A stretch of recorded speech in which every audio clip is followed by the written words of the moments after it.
Northern Thailand is home to colourful ethnic minorities known as the hill tribes. There are altogether some 9 different tribes here, with many subdivisions within each tribe. Altogether, they make up about 500,000 people. The Lisu people are known for their colourful costumes and skilled embroidery, while the Padwangs are known for the distinct practice of wearing brass rings around their necks as a symbol of beauty. Yet others, like the Hmong, are known for their art of making patterned cloth using wax. Each of the tribes have unique characteristics, and they also have a long history that for some can be traced back up to 2,000 years. But for all their differences, hill tribes in Thailand have shared a similar fate with indigenous groups in other countries in recent decades, and that is poverty. Indigenous groups like these hill tribes in Thailand are the poorest in their country, not unlike the Aboriginals in Australia or the Native Americans in the United States. According to the United Nations, Indigenous people make up only 5% of the global population, but they constitute around 1/3 of the world's 900 million extremely poor rural people. The reasons are manifold. Discrimination by those who hold power in their countries, lower access to education, or the loss of land to commercial farming and other uses have all been common causes all around the world. Likewise, in the case of Thailand, the hill tribes have been driven to poverty as they have been uprooted from their land.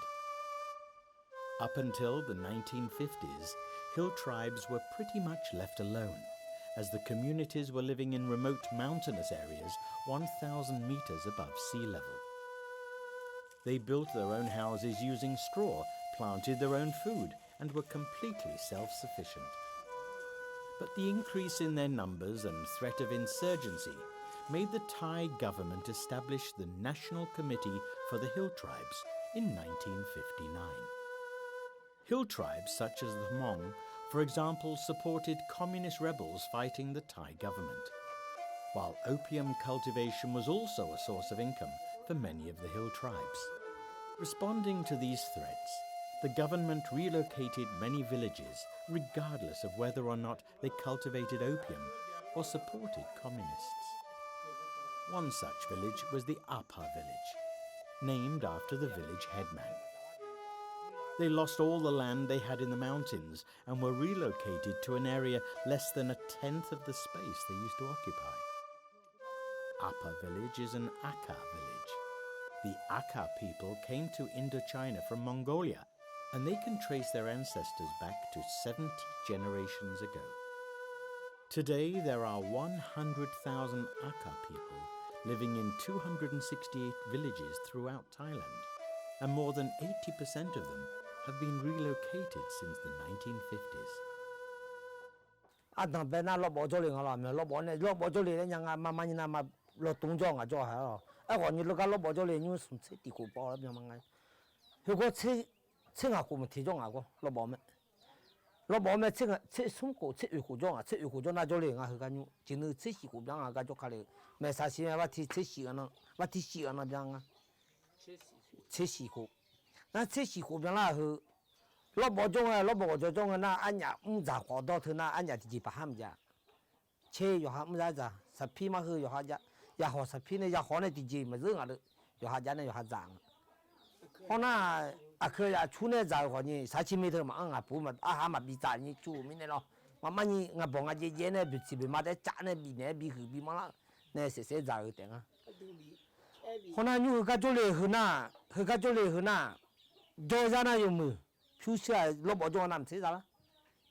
Appa is actually considered better off in the village as he has the money to rent his own land instead of working as a field hand for other people. He makes $40 a month planting pineapples, and this goes to rent and food. Appa says it isn't enough to pay for his children's education. The problem with planting just one crop is that Appa is also exposed to price fluctuations. Occasionally, when prices of pineapples drop, Appa could scarcely make enough to pay for the rental of the land. Appa didn't make any money up in the mountains, but he says back then he had no problems feeding his entire family of 6.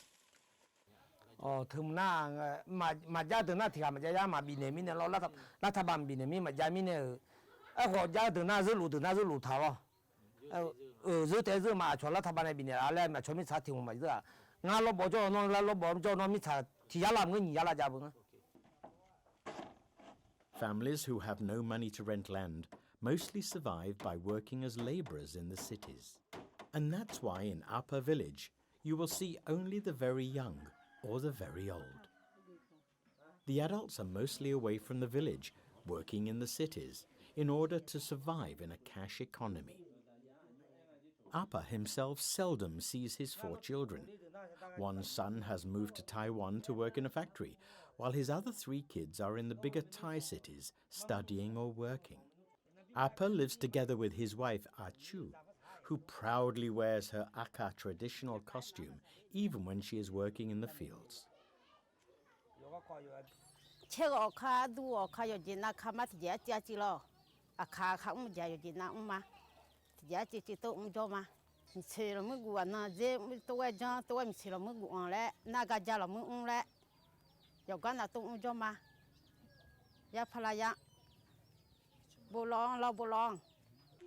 For her work from 8 a.m. to 4:30 p.m. in the rubber plantations, 50-year-old Acho brings in an additional $3 a day, which helps to pay for her children's education. It is backbreaking work, but Acho says she has no complaints.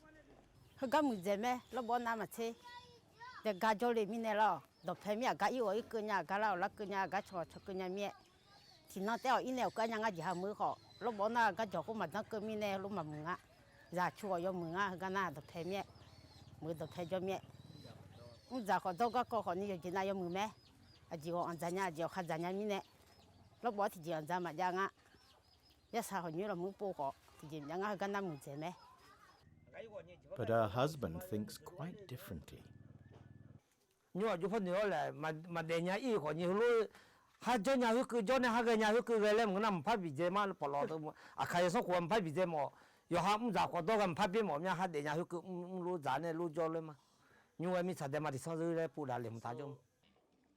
Appa and Acho's story is a common one in Aka villages. On the one hand, relocating Aka villages nearer to towns have meant better access to transport, electricity, and healthcare. On the other hand, removing the Aka people from the forest that they are used to living in has split families and eroded traditions. Some families may own cars, but it brings little joy to the elders. Many young Aka people who live away from their villages now do not practice the ancient rites and rituals with the same care their parents do. When one is no longer living in the forests, then these rites designed to celebrate nature lose its appeal. The Aka relationship to the nature is like we believe that we are part of the nature, not something over it. So we are the one member of this big community in Aka. So we have to treat our brothers and sisters well, because we regard the nature, our spirits, animals, plants, are brothers and sisters of Aka people.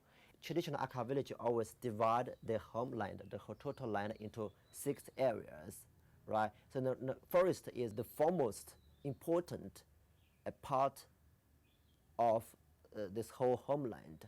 If Aka people are relocated into like a non-forested area, and that we could not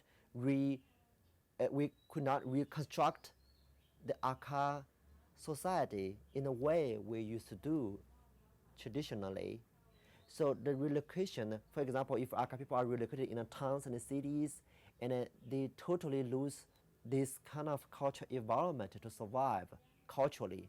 Of course, they may survive, in other way, like economically, they may survive. But again, then you will lose culture. Old ways of sacrifice and rituals are still being practiced in some areas. But globally, the United Nations has painted a bleak future for the cultures of indigenous people. There are over 370 million indigenous people in some 90 countries, speaking more than 4,000 languages. But language specialists predict that up to 90% of the world's languages are likely to become extinct or threatened with extinction by the end of the century. In Thailand alone, it is estimated that 14 languages will be lost over the next 10 years. Poverty is closely linked with this cultural loss. When young people have no land on which to farm and cannot find work within their communities, they leave their villages, assimilating into the larger population. The language, rites and ceremonies passed down over thousands of years become irrelevant for these young workers in a modern economy, and the rich cultural history becomes extinct. Tipanya yinya tu ti sotanya ngai yinya patsa khoza wongo ngunu tipanya tu masota tu masenwa patsa jitanya khoza maku khoza gu maso tenya se waza chanya za ga te za ke sa ti ga te za ss ga te za tele yikwa kustoga masama ngwa jitsong yi toga sutsunya yi ta cha yi zamako ngwa yi zamako ta kha zamako.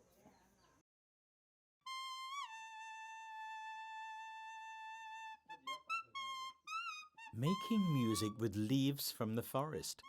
This form of artistic expression is an example of the close relationship that the Akha people share with nature. Deep in the mountains of Chiang Mai is Mae Chen Thai village, an Akha village that has not been visited by tourists before. This village is 1,400 meters above sea level and surrounded by lush forests. The Akha here source for their building materials from the forests and plant the food they need themselves. For decades, the Akha were left alone to continue with their way of life until 6 years ago, when government officials contacted the tribe.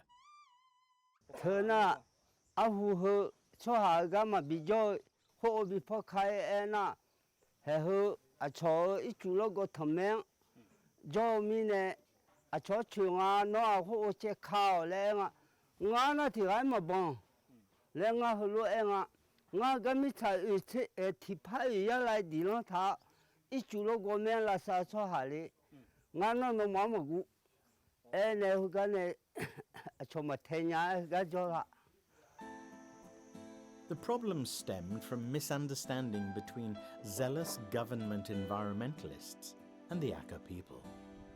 With growing awareness of forest conservation, many governments around the world tried to stop indigenous groups from practicing slash-and-burn agriculture to prevent soil depletion. This system has worked well for thousands of years because there was ample time for vegetation regrowth after fields were abandoned. But today, population increases and food needs have decreased the time where the land is left fallow to regenerate. Loggers and urban expansion has also depleted forests vastly all over Thailand. Fearing the destruction of more green spaces, many governments tried to bar indigenous groups from slash-and-burn cultivation. But for the Akha and many other indigenous groups, it was a confusing situation. Their culture has always revered nature. Land is clearly demarcated into cultivation areas and wild areas, each with its own set of spirits and deities to be worshipped. Yet the Aka were now being blamed for the destruction of that which their tradition honored the most.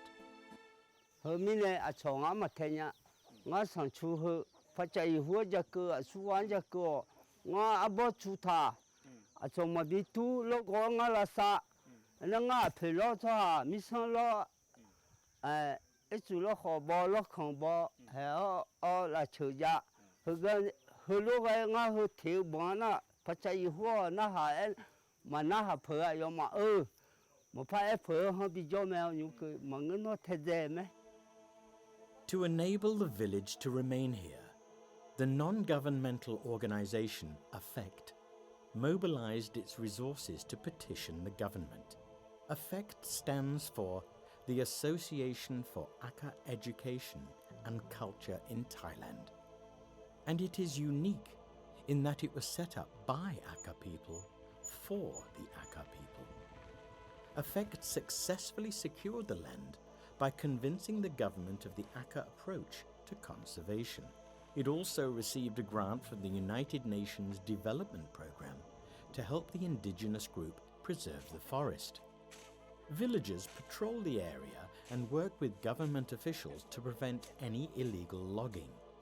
With their land secured, young people like Angie have a choice to remain in the village instead of being compelled to leave the village to find work.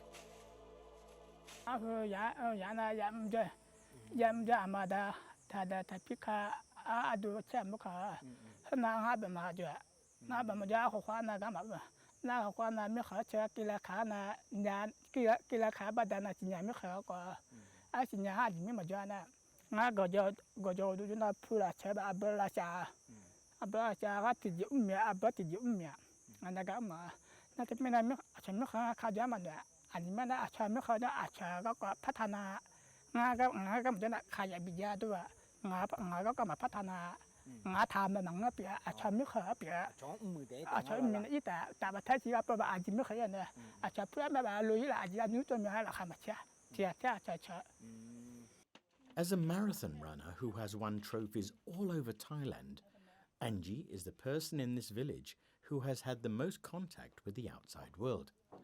In fact, he is about to make history in the village as the first person to go overseas.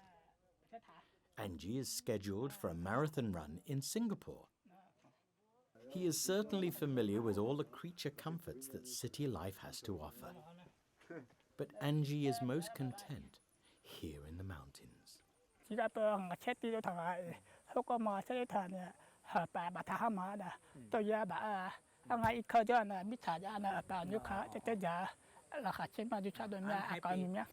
The Mei Chen Thai village may be the one successful example of using indigenous knowledge to preserve the forest. But it is an uphill task for AFFECT, as it needs to petition authorities in many other districts to prevent relocation of Aka villages. With competition from lowland farmers, loggers, and environmentalists for increasingly shrinking patches of forests, the Aka will find it inevitable that they will have to bid farewell to the forests they have called home for thousands of years. We would like to talking with the government. We need the land for working field. Don't have the certificate, does matter, but we need to land for the plantation to get a food like that. This the step for the AFFECT working now. But in the next future, we would like to try about how we can get the certificate the land, because if the people can get the certificate land, it means that their security for the life is good and the better there.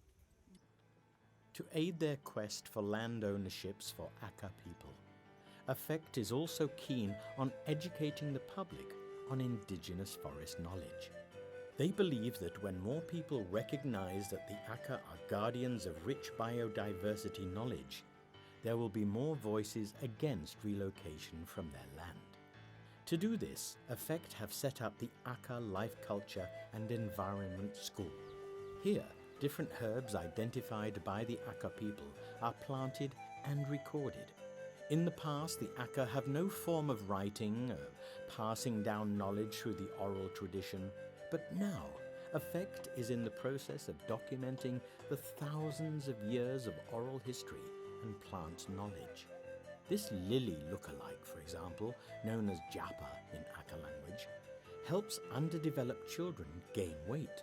A total of 406 plants and their medicinal properties have been documented here, and these plants come from just one district in Thailand alone. Affect also hopes that the rich knowledge of the Aka can be used to generate tourism income. AFET it's a cultural organisation, and it's taking Indigenous knowledge and applying it in 3 areas. One is schooling for sustainability, where tourists can come and learn about what does ecology really mean. There's a lot of kind of green sort of spinning things up on the internet about green sort of community-based tourism, but a lot of it's just being used as a sort of selling point. And the real essence of sustainability, you can learn a lot from Indigenous people. So we're trying to apply that program as a schooling to learn about forest management, learning about Indigenous medicine, and this tremendous rich culture that people in the West can get to realise. Besides ecology learning tours, Affect also started organising volunteer programmes in 2010. Volunteers will have a chance to teach in schools for Burmese refugees and also live in the villages with locals. 60% of the money made from these programmes will go back directly to the communities, while 15% will be used for overheads, and the remaining amount in a media project to document the fast disappearing hill tribe culture. This form of tourism is distinctly different from the kind of operations that most Aka villages have encountered so far. In northern Thailand, you would find various advertisements for visits to exotic hill tribes. But did you know that most villages do not get any income from the tour operators?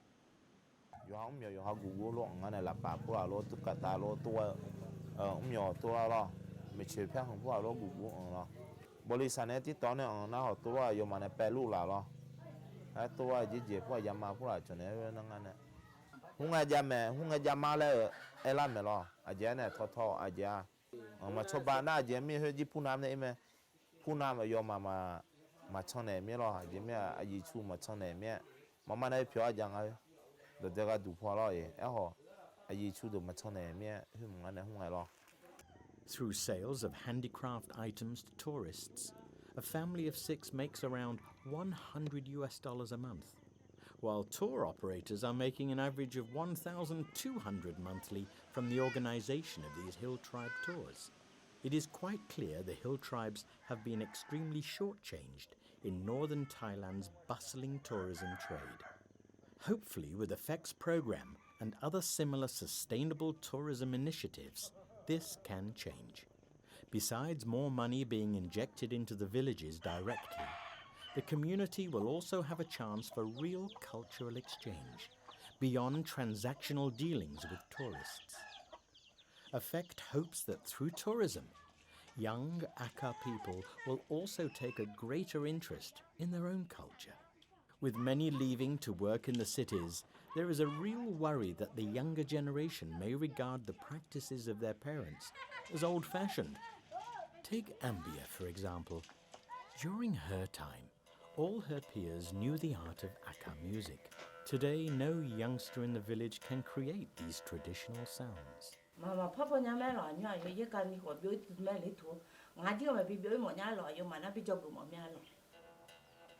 Ambia hopes that when outsiders show an interest in this art form, it'll prompt young Aka people to want to learn from her. For it will be a real pity if the arts of the hill tribes were to be lost when the older generation passes.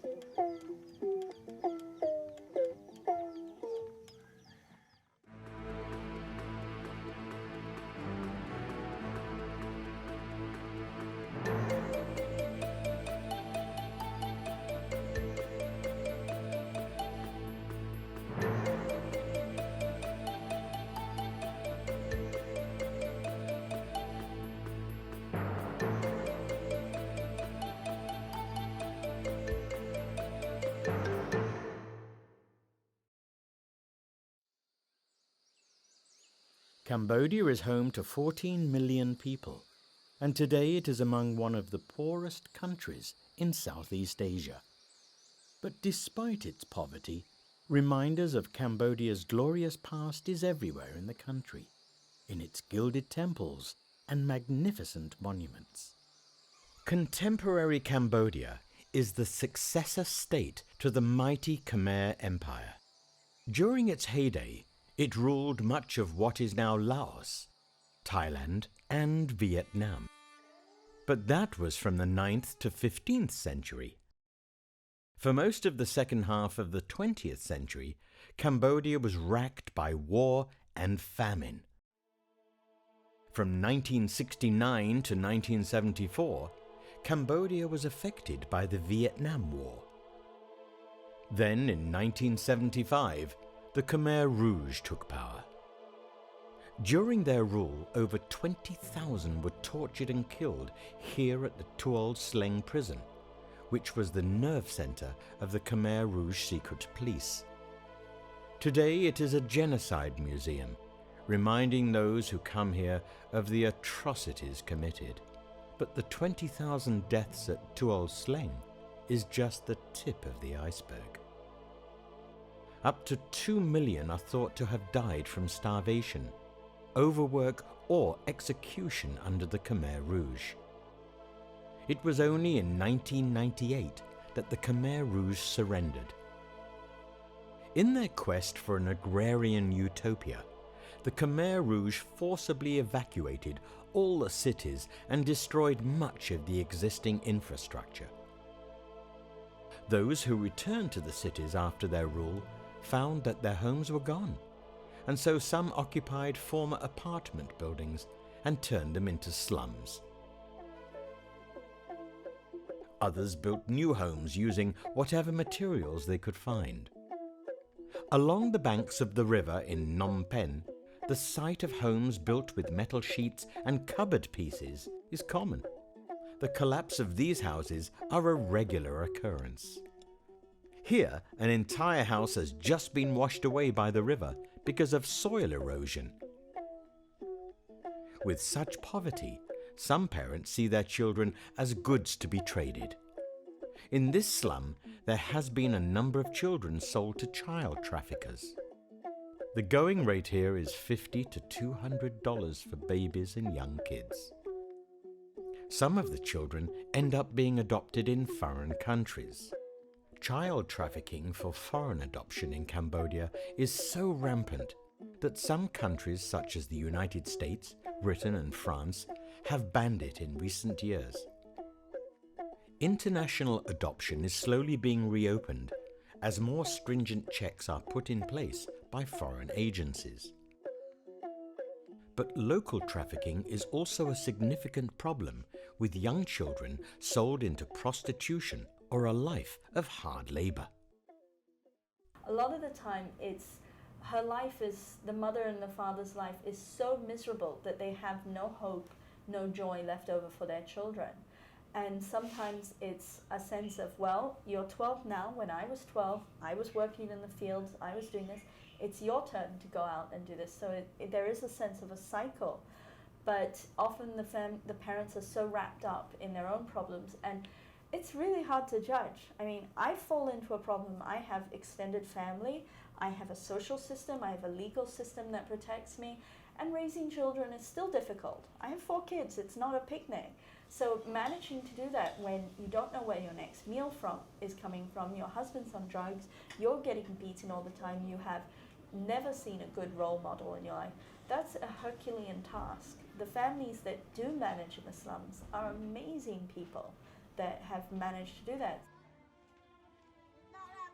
NGOs in Cambodia reported a total of 68 cases of trafficking for the purpose of commercial sexual exploitation and rape from 2007 to 2008. The victims were all under 18. The real number is certainly much higher, as trafficking is illegal and underreported here. In a country struggling to rebuild after years of war and strife, the people of Cambodia are working hard to create a future for their families. but recovery has been slow.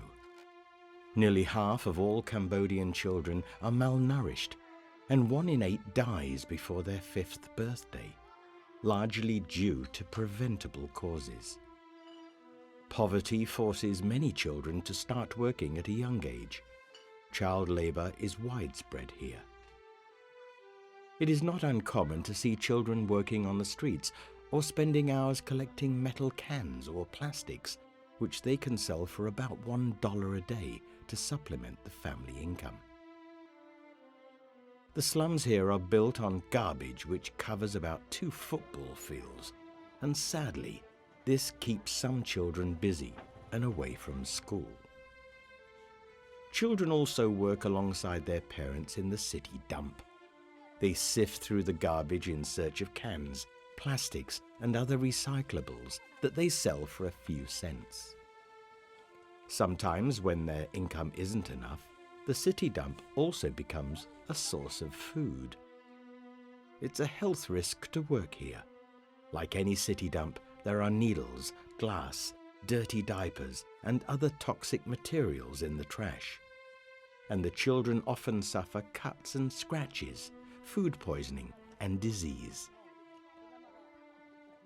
The garbage picking that children do, they might make $1, $2 a day. If you have a family with 5, 6 children, that can be enough to keep the family going. But this is a kid doing about 6 to 10 hours of physical work every day with no food, no water while they work. Usually the children don't. If they're very, very lucky, they will get a sandwich halfway through, buy some bread or noodles from a vendor.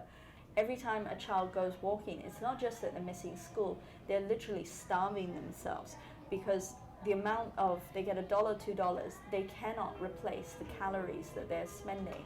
I mean, you try walking for 8 hours a day, carrying a heavy bag as a little kid. Every time you see a garbage collector, they're not just missing school, they're slowly starving themselves to death.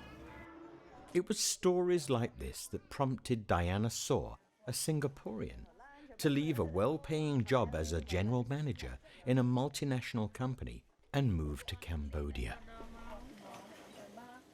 I came here first on holiday in April 2006, and I visited a slum, and the lady had basically just sold her newborn baby for $100. I went with a friend of mine, and we sat in her hut, which was made out of leaves. No toilet, no water, no electricity, and for that she paid $10 a month because they have to rent the land in order to build a hut. And I just thought that how can it be? At that point in time I was in Singapore and I had dozens of pairs of shoes, and this woman, she had only 1 pair, and that was a prized possession, hung on the wall, and it was scruffy because it was second hand. And I remember it was white and it was very scruffy, but she kept it very clean. And apart from that, she just had a couple of buckets with plates and cutlery, and that was all her possessions. And obviously she sold the baby out of desperation, and maybe she thought she could give the baby a better life. Diana felt that the best way to help these children would be to help their mothers, and so she used her savings to set up Bloom. Bloom employs about 10 single mums to make accessories. These items are made from recycled rice and fish feed bags, which the women wash, cut and sew to refashion into funky tote bags. It may be a small business venture, but it has had a big impact in the lives of the women hired.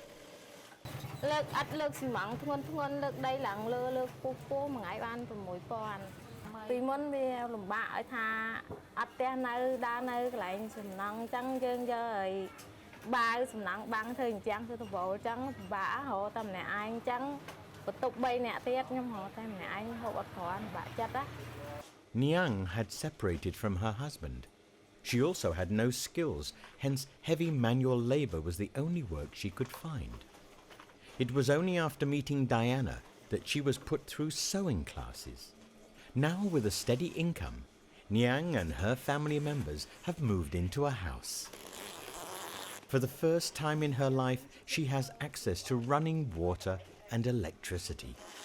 ឥឡូវខ្ញុំទៅថាខ្ញុំមានលុយគ្រាន់ជួលផ្ទះនៅកាលមុនខ្ញុំអត់មានលុយជួលផ្ទះខ្ញុំបាក់ខ្ញុំនៅចាំវត្តខ្ញុំធ្វើរោងនៅកន្លែងការឋានគេអញ្ចឹងណា It is such examples of a positive impact that motivates Diana to continue what she is doing despite the difficulties that she faces. So the women, when I first employed, they were single moms, abandoned, widowed, or the husbands had died from some illness. And AIDS is a big problem here. But after they've got a stable income, the men come back to them, and this is the same guys who had abandoned them because I guess money is attractive, and so two of the women have actually remarried their former spouses, and it's nice to see at least they've got a family unit, so the kids have a father again.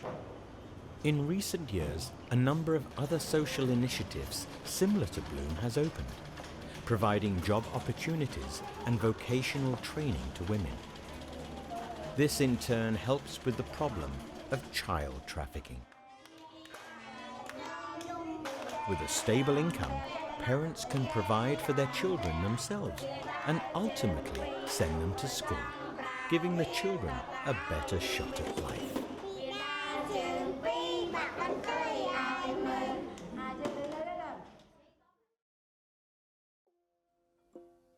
In an ordinary street along the boulevards of Phnom Penh, you'll find the guest house Le Rit. The stories you'll find inside, though, are far from ordinary. The women who work and study here have experienced domestic violence and abandonment by their families. A number of them also suffer from HIV. Due to the lack of awareness on the disease, HIV-positive patients are shunned in Cambodian society, and it is almost impossible for them to get work. And that's why Le Rit was set up by the NGO Niemo in order to provide training and jobs to disadvantaged women. 42-year-old Sukthea is one example of the difficulty of living with HIV in Cambodia. She was dismissed from work at a garment factory when her bosses found out about her condition. Her husband had also died of the disease, leaving her with no means to support herself and her 11-year-old son. ក្នុងក្រុមគ្រួសាររបស់ខ្ញុំពេលដឹងខ្ញុំទុកមេរោគអេដចឹងគេរឹងអើងយើងសូម្បីតែយើងហូបទឹកហូបអីចឹងគេមិនឲ្យហូបមួយចឹងគេរឹងអើងបើកន្លែងធ្វើការយើងទៅធ្វើការចឹងគេដឹងចឹងទៅគេរឹងអើងគេងាកមុខចាញ់គួរឲ្យយើងឈឺចុកចាប់អាហ្នឹងហើយប្រធានរោងចក្រហ្នឹងអត់មានត្រមត្រួតទេយើងឈឺបើយើងទៅធ្វើការមិនកើតគេនឹងរស់រឿង ពេលអ៊ំគិញពេលឲ្យបងប្អូនមានមកខែអត់មានទេមានពីរអ្នកកូនចាបាយទឹកលុយកាក់អត់អត់បានពេទ្យជួយហើយអ្នកអ៊ំចាក់គាត់អត់ When Sukthea left the hospital, she had nowhere to go, as her family wanted nothing else to do with her or her son. Her husband's family also would not take her in. That's when she came to seek help at Niemo. By making toys for the tourist market, Sukthea is able to rent a small place to live with her son. It's a tiny shack less than 1.5 square meters, and cooking, studying, sleeping, and socializing all happens in this space. But Sukthea says she is thankful she has a nice place to stay. The proud mother also takes pride in the fact that her son frequently tops the class. 11-year-old Mal is particularly good at mathematics, and he even gives tuition to their landlord's younger daughter.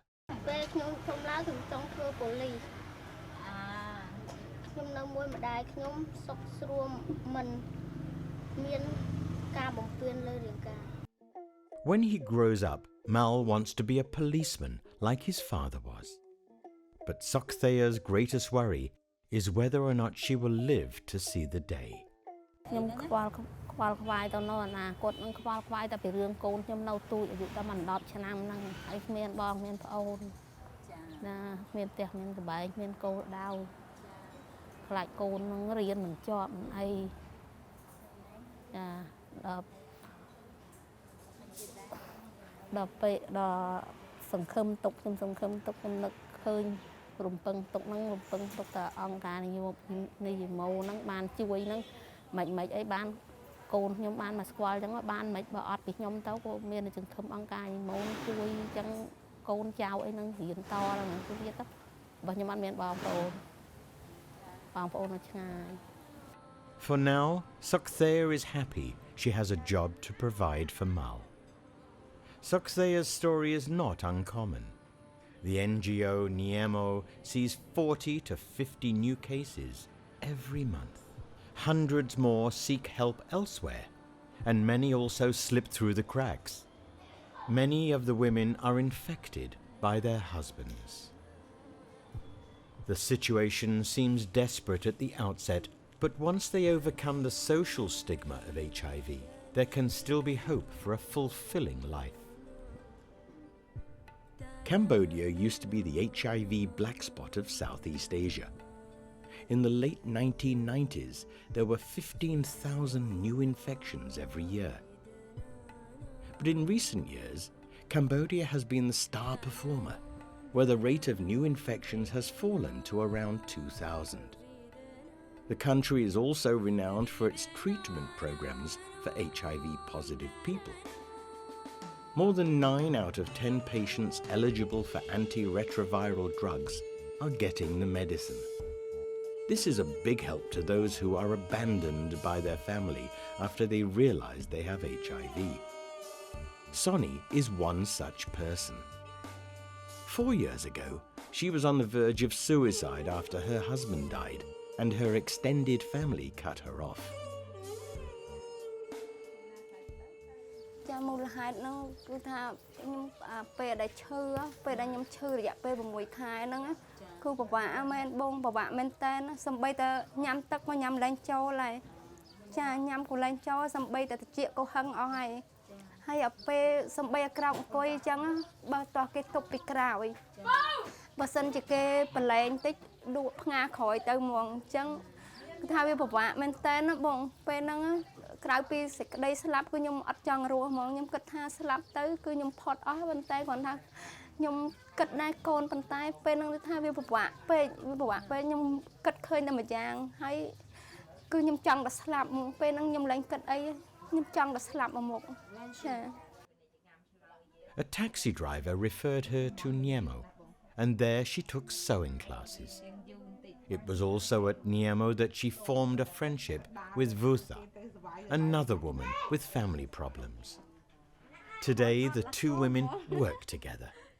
By sewing furniture and producing clothes, they each make about $90 a month. Now Sonny is able to afford meat at the market, a luxury she previously did not get to enjoy. She's also able to pay for the drugs which keep her healthy. Niemo also helps to provide education for the children of disadvantaged women like Sonny at their centre. Here, HIV-positive children mix with others so as to stem discrimination. There's also a much higher proportion of girls in the class than you would find in rural schools. Many still believe there is no need to educate the girls. Fortunately, this thinking is slowly changing in the cities. In Cambodia, 1 in 3 people live below the poverty line of making less than $1 a day. And more often than not, it is the women who are affected because of their lack of access to education. Cambodian culture, Cambodian women, they live depending on the man. They think that the role of the girl just only to manage something good in the family, to look after the children, to look after the husband, and to take care of the old parent. Yeah. So when the husband abandoned, they feel hopeless. Some of them they become have the mental problem. They do not think that they can do everything as the man. They don't know how to do to get the income to support themselves and also to support the family. That's why it's caused to a big problem. Some of them they commit suicide themselves. With education, though, women suffering from poverty are now armed with the tools to help them participate in the economy. Through basic literacy classes, these abandoned women now have found new confidence to survive on their own without their husbands. Microfinance has also been an important tool to help many illiterate women to set up their own small businesses. But the fact is that feminization of poverty is still prevalent in Cambodia. The number of men and women in the total workforce is almost the same according to UN estimates. However, more women are self-employed or unpaid family workers. This informal economy provides low, irregular income and unstable employment. More importantly, because many tend to operate unregistered, there is little or no access to organized markets, credits, and training institutions and to other public services. Gender equality is guaranteed in the Cambodian constitution, which prohibits all forms of discrimination against women. But in reality, much more needs to be done to empower women in Cambodia.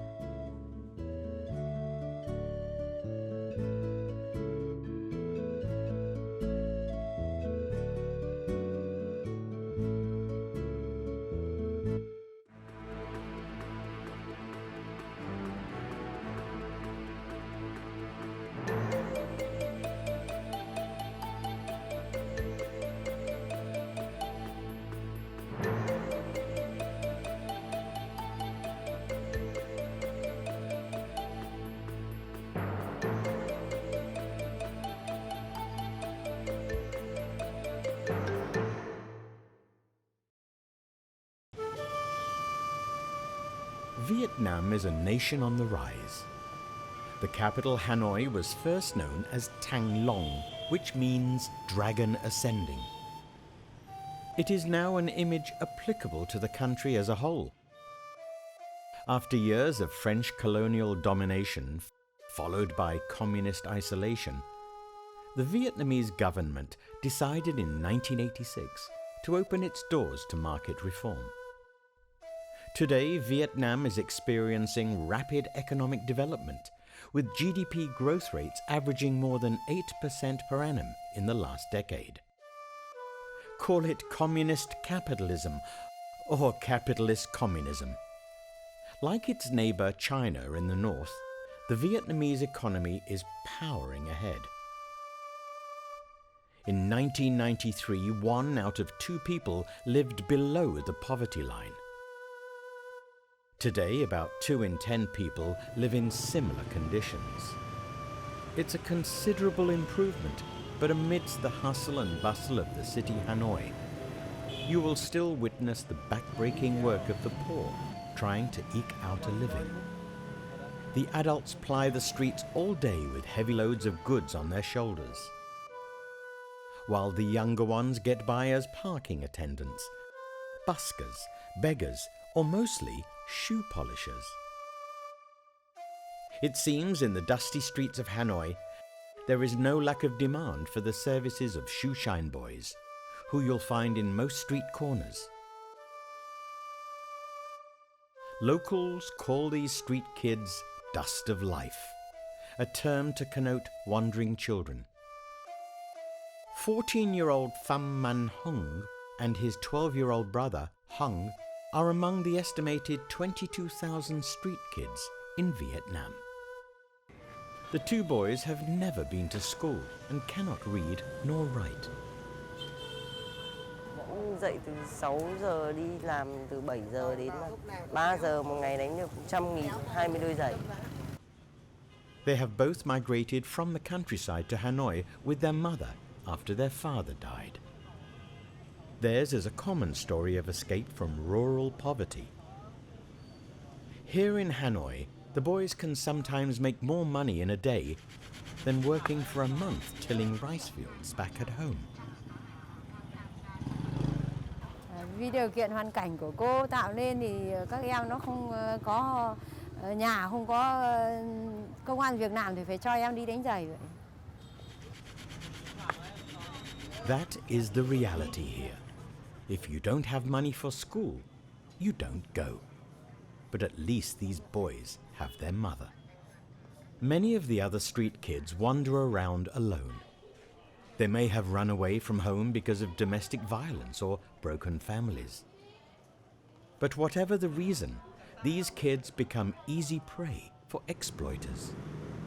In the Tran Vu Lake District, for example, the street kids make more money because it is a popular spot with both locals and foreigners. Recognizing that, the local mafia has moved in, extorting half of these street kids' earnings every day. Refusal results in a serious beating. I just saw a kid just then, he must got a bad leg and he was just kind of crippling a bit, but he still has to walk around the street asking people if they want to get their shoes shined. So it's really sad to see kids not having a better life that they deserve. But many locals have come to see street kids as a fact of life. The country may be officially called the Socialist Republic of Vietnam, but there are few social safety nets for children from impoverished homes.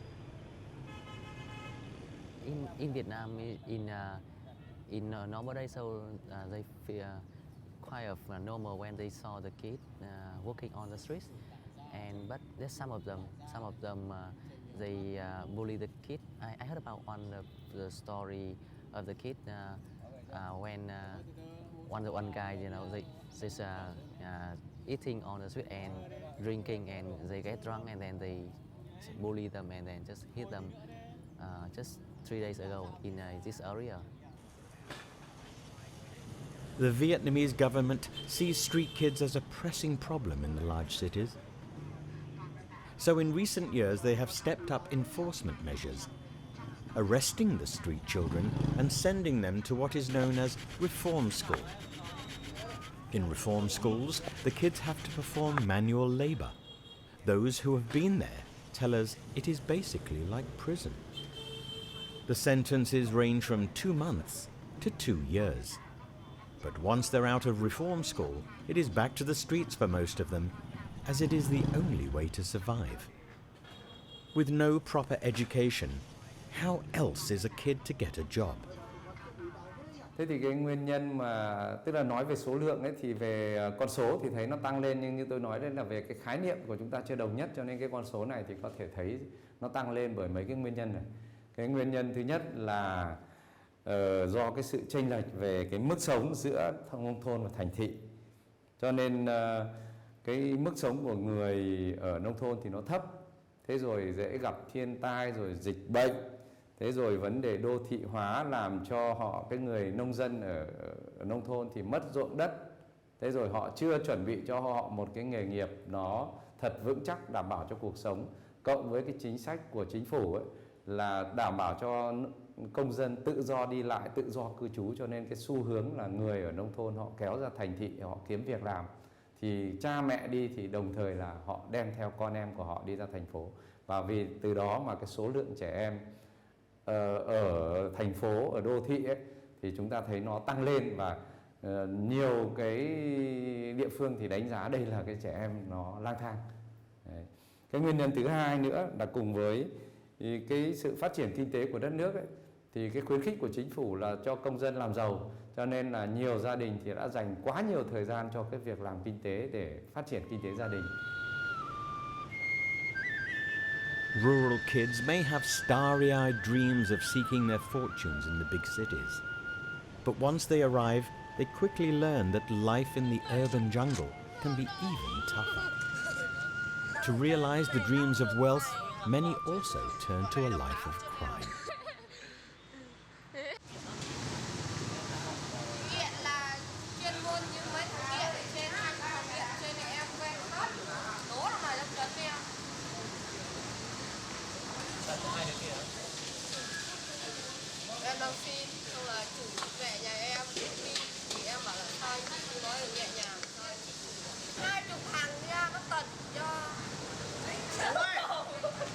trẻ em đường phố thường gặp rất nhiều những rủi ro. Với những em trai thường hay bị lôi kéo vào những cái hoạt động phạm pháp, ví dụ như là buôn bán ma túy, bởi vì các em ấy nhỏ tuổi khi mà bị khi bán ma túy mà bị công an bắt thì sẽ không phải vào tù. Và những cái phạm pháp khác, ví dụ như là trộm cắp phụ tùng ô tô hoặc là đột nhập vào nhà ăn trộm. Còn đối với những em gái thì dễ bị lợi dụng vào cho những cái dịch vụ mại dâm. Còn những em nhỏ hơn thì dễ bị lợi dụng để đào tạo trở thành một trong những người ăn xin chuyên nghiệp, hoặc là bán hoa, hoặc là bán kẹo cao su. Cho anh ngồi một chút nhé. Dự ngủ lâu chưa? Thế buổi tối vẫn đi làm à? Thế mấy bạn em đâu? Hả? Đi làm. Sao bảo đến cho anh mấy lần xong thấy đến? Hả? Kìa. Em ấy. Không đi xin tiền nữa. Có. Thế nhưng bình thường hàng ngày em ăn những cái gì? Bánh mì ấy. Anh xem cái mồm ấy xem nào. Cái môi của em ấy. Cái môi của em bị làm sao? Chị bị ăn ớt nhiều quá. Ăn ớt nhiều quá bị ăn sưng à? Không, anh nghĩ không phải bị ăn ớt đâu, anh xem nào. Thế ngày nào cũng ăn bánh mì à? Ngày nào cũng ăn. Thế sao nuốt sao được? Giỏi quá. Cái này mãi sao được? Bởi vì sao này, cuộc sống ngoài đường phố này thì nó cũng có rất nhiều cái nguy hiểm. Cũng có người tốt, người xấu, cũng có nhiều mặt nọ mặt kia, đúng không? Mình không tỉnh táo thì mình cũng nhiều khi cũng nguy hiểm cho chính bản thân của mình. Một lúc ốm đau bệnh tật thì cũng chẳng biết như nào nữa.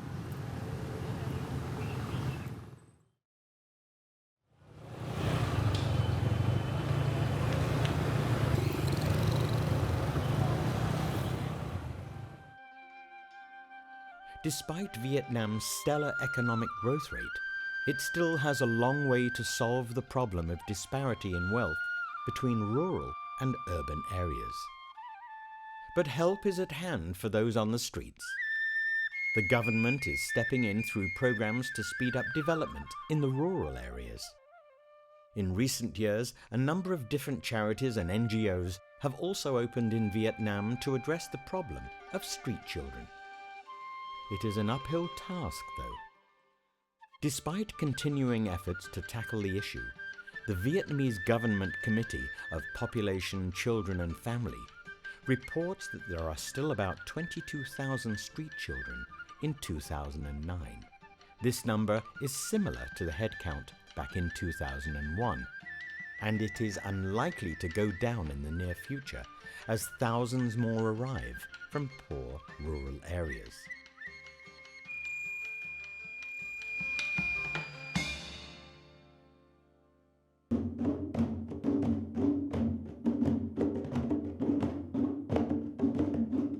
With his drumming skills, you may think that Phuong has had lessons for a while. Actually, it was only in the last 7 months that Phuong has had a proper roof over his head. Phuong ran away from home at the age of 11 after a fight with his father. He hitched a bus ride 6 hours from the countryside and has not looked back since.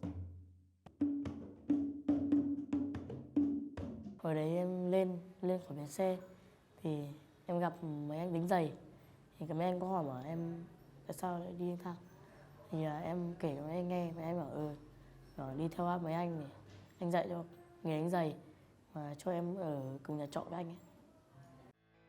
Since that night, Phuong spent 4 years on the streets working from 5:30 a.m. to 12 midnight, every day polishing shoes and selling chewing gum. Phuong was known in the streets as the Oreo boy because he used to give his clients an Oreo cookie for every pair of shoes they allowed him to shine. For 18 hours of work a day, Phuong made $3. Back then, he could scarcely afford the meals he now has in the residence every day. Besides worrying about the mafia in the streets, Phuong was also always looking over his shoulders for the police. Thì là mỗi khi em đang đánh giày thì là họ thường dình bắt em đi trại ấy. Mỗi lần đánh giày em phải lúc nào trong miệng mình nhấp nhổm để xem. Phuong did not always manage to dodge the police though. He was arrested and put in reform school twice. Đó thì là ban ngày thì sáng thì tận 8 giờ thì mới dậy, thì nó mới mở cửa đi cho ra ngoài. Ra ngoài thì là một số người đi nhặt lá, quét sân, một số người thì đi làm than, một người đi chăn lợn, còn người đi nhặt rau. Sau làm đến buổi trưa thì em ăn cơm xong thì nó lại nhốt em vào, đến 2 giờ nó mới thả ra. Sau là tối đến thì nó cho xem phim đến 7 giờ là đóng cửa vào, nhốt vào trong. Thì em cảm thấy trong khổ á, nó nhốt mình như ăn uống thì là bình thường chán, toàn rau thôi. Đa số là rau, thịt thì chả được mấy. Cơm thì ăn nhiều nhưng canh thì không đủ. Ở đấy người ta nhốt em như là kiểu trong tù ấy. Em không thích vì là ở ngoài khi em đánh giày thì là nó tự do và thoải mái hơn khi ở trong đấy. After he left reform school, Phuong was out on the streets shining shoes again. The opportunity to attend school like other normal children was something Phuong always looked at with envy. Vì em nghĩ là đi học thì nó sẽ vui hơn khi đánh giày. Vì đi học thì là sẽ có nhiều bạn bè hơn. Còn đi đánh giày này thì với cả đi bánh kẹo này sẽ có lúc em còn đi học thì là còn có người lo cho, bố mẹ lo, nhưng mà như em thì lại đi đánh giày đôi khi thì hay bị người khác bắt nạt. It was only after he met the charity Blue Dragon in the last year that Phuong could now lead a normal life. Blue Dragon is one of a number of different organizations that the Vietnamese government is working with to deal with the increasingly pressing problem of street children. Blue Dragon was started by an Australian teacher to help Vietnamese street children in 2003. I came to Vietnam in 2002 and I was working as an English teacher in a university. But in 2003, I started to meet a lot of street children, mostly boys who were walking around the streets shining shoes, and they would send that money home to their families in the countryside. So I wanted to help those kids. They were really nice people. And because I was an English teacher, they were very interested to learn from me. And they started coming for English classes. Then we started a football team. And before long, it was such a big number of kids coming all the time that I decided to start Blue Dragon Children's Foundation. Since it started 7 years ago, Blue Dragon has sent over 1,000 children to school. 13 of the Blue Dragon boys are now in university. But there is still much work to be done as thousands more arrive from the countryside. Living on the streets, first of all, means that you're away from your family. And in Vietnam, the family is a very important unit. So straight away, the kids have that emotional problem of separation from mum and dad. Of course, they've usually come to the city because of a problem in their family. But they may be sending their money home to support brothers and sisters. So there's a very complex psychology of being a street child in Vietnam. Apart from that, there are all of the dangers of being attracted into crime or being abused by older people.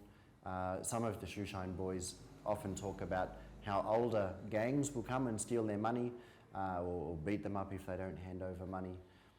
And because they don't have their family close by, they don't have the most important unit of protection there to support them. Phuong was referred to Blue Dragon by one of his regular shoe-shining customers. Now he puts up at the Blue Dragon residence. The charity tried putting Phuong in touch with his parents, but due to relationship problems with his father, Phuong did not want to return home. Phuong says the others who stay at Blue Dragon are his family now. hình rất là vui và có nhiều bạn ở trong này có thể đi học, được vui chơi, ăn mặc đầy đủ. Và hàng ngày thì em thường đi học, có thể lên buổi lúc sang nhà 66 này đánh trống, hoặc có thể ra con nét chơi. Besides working with street children, Blue Dragon also works together with the Red Cross on trafficked children. In December 2009, these children were found locked up in garment factories and disallowed to return home to their families. This boy was just 12 years old, and this girl is 13. Yet they had to work 18-hour days at the sewing machines and sleep on the factory floor. There are no reliable statistics available on child trafficking in Vietnam, but stories like this are not uncommon. With the help of the local police, the children were freed. But the reality is, some of these kids have no home to return to. And this is another area where NGOs can offer help. In all of the work that we do, we look at it with a long-term view. So if we find a child who's been living on the street or a child who's been in a factory, there's no quick fix, because we can get them off the street very quickly and we can get them out of the factory quickly, but we have to address the reasons that they ended up in those places. And the underlying reason is always poverty. And it might be that there's poverty plus disability in the family, or poverty plus the death of a parent, but it's always poverty. And poverty is not a problem that you can just wave a magic wand at and resolve. It even takes more than money to resolve poverty. Families need to learn how to look after themselves and how to make an income. Sometimes they need a new home. Sometimes they need to move away from areas where there's a typhoon every 6 months. So for every child who we meet, we need to make a plan for what we're going to do over 6 months or 1 or 2 years to make sure that that child can go to school and not end up on the street or not end up in a factory ever again. At Blue Dragon, street kids and trafficked kids with no homes to return to share the same residence. There they get a helping hand from older boys who have had the same difficult experience as themselves. For some, Blue Dragon not only gives them a family, but also a second chance at fulfilling their dreams. One Blue Dragon resident is Chin, who was referred to the charity by a friend. He looks every bit the spunky teenager, but it was just 4 years ago that he was out on the streets after he dropped out of school.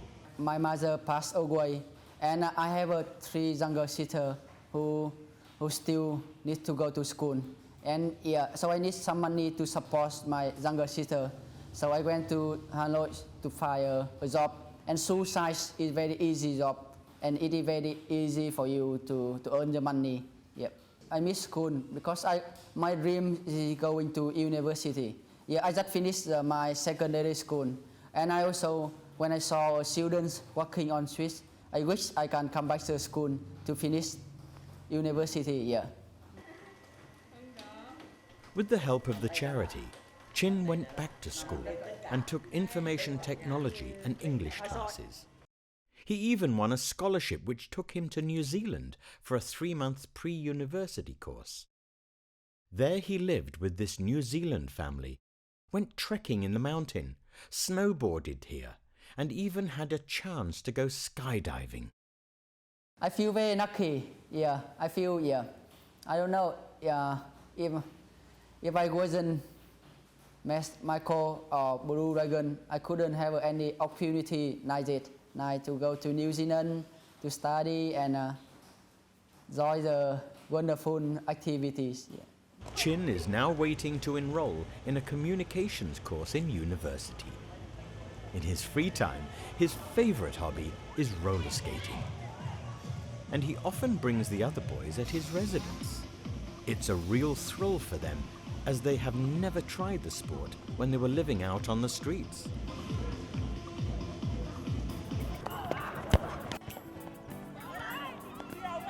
Chin's other favourite pastime is football, and every Sunday, Blue Dragon organises a session at a stadium in the poorer district of Hanoi.